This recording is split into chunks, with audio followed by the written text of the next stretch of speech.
Time for a long overdue episode of The Metallist. Time just kind of got away from me lately. So we had done on the past episodes, we talked about guitar players, drummers, singers. So of course we got bass players left. Got to talk about those guys here a little bit. I have a top 10 and a few honorable mentions. Again, these are my favorites, not necessarily technically the greatest guys, just guys I like, basically. So this time, sometimes I go 1 to 10. I'll go 10 to 1 today. Number 10, not a huge Metallica fan by any stretch, but Cliff Burton was pretty amazing. And I was fortunate enough I got to see Cliff play 3 times before his very, very untimely demise. And yeah, he was always very impressive to see. And just kind of a different guy, almost had a hippie-ish vibe to him. And just, yeah, like I said, he really, I think, made a big difference in Metallica. No disrespect to Jason Newsted or Robert Trujillo, any of those guys. But yeah, Cliff was something special, and I think a lot of us old timers will agree on that. Number 9, Phil Lynott. Phil is more known for his just charisma and not necessarily his bass playing. At one point, legend has it that Richie Blackmore and Ian Pace wanted to start a band with Phil Lynott, but they didn't think his bass playing was good enough.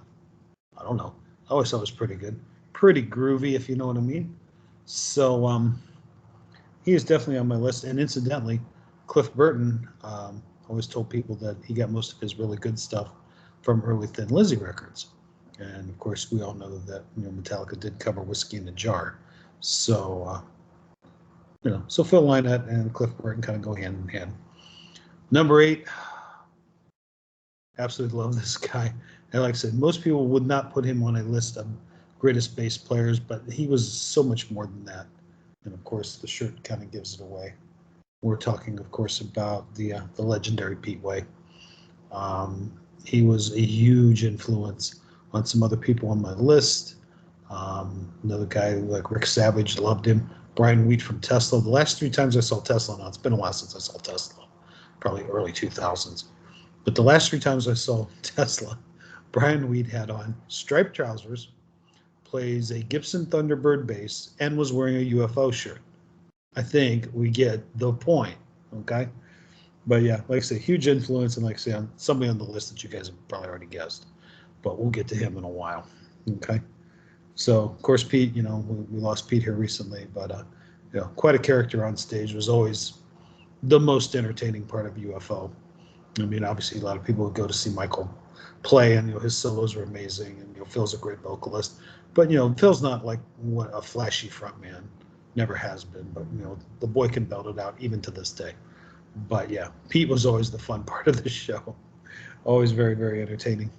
Number 7, Glenn Hughes, who also made my singers list. But Glenn's a pretty darn good bass player, and definitely a little more of the funk element of things, comes into there, which is something that unfortunately Richie Blackmore didn't care for, and sort of led to the demise of first Richie and then soon after that Deep Purple. Of course, Glenn was having a little nose candy issue at that time, which unfortunately lasted all the way up through Black Sabbath. So, but we're glad he's better now. Looking forward to seeing the Dead Daisies here in a couple months, so that'll be awesome. Okay, number 6, the mighty Geddy Lee.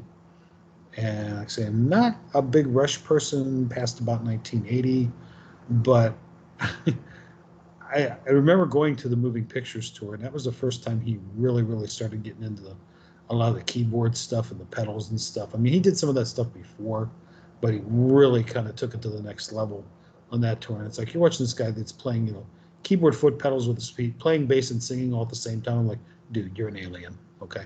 But his bass playing is very tasty. And if you want to see something fun, check out when Yes got inducted into the Rock and Roll Hall of Fame. Of course, Chris Squire had departed at that point, unfortunately. But Geddy fills in and plays roundabout with the rest of Yes, and it's pretty darn good. If you haven't seen it, find that on YouTube. I think you guys will enjoy it.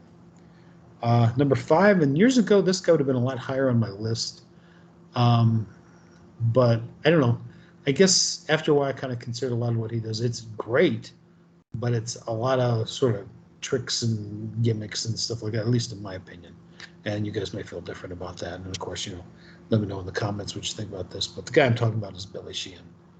And don't get me wrong, love Billy Sheehan, love the Winery Dogs, love Mr. Big, love the stuff he did with David Lee Roth. I mean, the guys, I even have Niacin records, which to me sounds like the bed tracks for a Deep Purple album because it's just keys and bass and drums.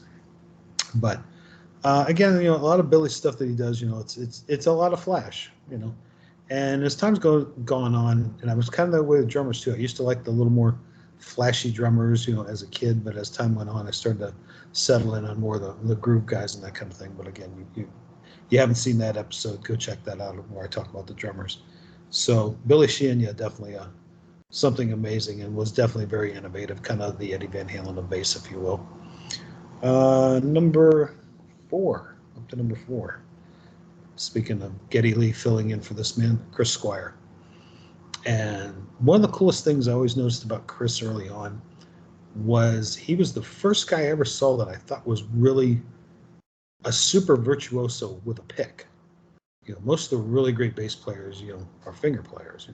This guy, he may have done some finger playing, but if he did, I'm not aware of much of it. But his picking was always amazing, I thought, and some of the bass parts on some of those old Yes albums are just fantastic. Excuse me. So yeah, coming in at number 4, we got Chris Squire. Now, a guy sort of on the other end of the coin that really, really used the fingers, something fierce, and just amazing. John Entwistle, and his playing, and he was so overshadowed because he was so low key. Everybody's watching Moon back there going nuts. Interestingly enough, I've heard a couple different times where Townsend didn't think Moon was that great a drummer. But I guess the problem was he thought that Moon was just a lot of racket. I can kind of see his point, but he was a lot of fun to watch, right? But he was back there going nuts. Pete's doing the windmill. Roger's flipping the microphone around, and the Ox just stood over in the corner. But check this out on YouTube as well. This is another good one. There is a video it's a cuts from The Kids Are All Right, where they do Won't Get Fooled Again. And it's just focused on Entwistle, and it's just the bass part. The other stuff, I mean, some of the other stuff bleeds through a little bit, but it's just the bass lines from Won't Get Fooled Again. Do yourself a treat. Check that out. Pretty awesome. Pretty awesome. So I count along the same sort of lines. Most of my guys are a little more classic rock kind of guys, and I think it's just because a lot of those guys weren't necessarily. I mean, they were. Let's face it, they were so old that they were kind of. A lot of their influences are pre-rock and roll. A lot of jazz influence, that kind of thing, and you can really hear it. Number 2, Terry Geezer Butler, Terrence Butler. Ugh, him and Bill Ward may be the greatest rhythm section ever. And I feel bad because I didn't even mention Bill on my drummer show, and I really should have. But the two of those guys together were phenomenal. Much like Andy Parker and Pete Way. That's another one where those two guys individually, most people don't think much about it, but you put the two of them together, it was something really special. And I think Geezer and Bill were even more special. And so, yeah, Terry Butler, like I said, one of the greatest bass players I've ever seen. And unfortunately, I've had the pleasure to see him many times over many decades. And number 1 had to be the mighty man himself, Steve Harris. You gotta love Steve Harris. Steve Harris, to me, he's just the blood and guts of metal. I mean, the guy, his intensity level is beyond compare. I mean, you watch any live clip of Maiden, or you've gone to see Maiden, and the man's intensity is just unparalleled. It's beautiful. It's just beautiful. Okay. So, yeah, definitely my favorite bass player. But he doesn't beat out Terry by much. And like I said, that whole list, depending on what day you're talking about, oh, yeah, that guy, right? So it just kind of depends. A couple honorable mentions here. This one's kind of a sort of out in left field kind of thing, and somebody that a lot of people probably haven't heard of. I really like a guy named John McCoy. And John McCoy was the bass player for Ian Gillan's band that was just called Gillan. And he was another guy. He was just fun to watch. He was a big guy, big bald guy, wore glasses, but he had a big old beard, and just his movements on stage, and his bass was so driving. And if you want a really good example of John McCoy, find a Gillan song called "Are You Sure?" And it's just, and it's not anything fancy, but just the drive of this bass line is so good. And he's just a lot of fun to watch on stage if you find some old Gillan footage. There was some from, I think, about 81, I think, where they did like a college show. And yeah, check that out. Matter of fact, you'll know you have the right show because he's got half his head shaved. Because I'm watching the thing, it's like, I'm getting my typical John McCoy look where he's bald on top and he's got this beard. And all of a sudden it's like, wait a minute, he's got hair. And then he doesn't have hair. And then he does have hair. I'm like, he had it right down the middle, and it was like they were kind of showing profiles of him. So it was a little confusing at first. But yeah, check that guy out, John McCoy. The next two guys, not huge fans of their bands, but their playing is undeniable. I mean, of course, Flea, that guy's just ridiculous.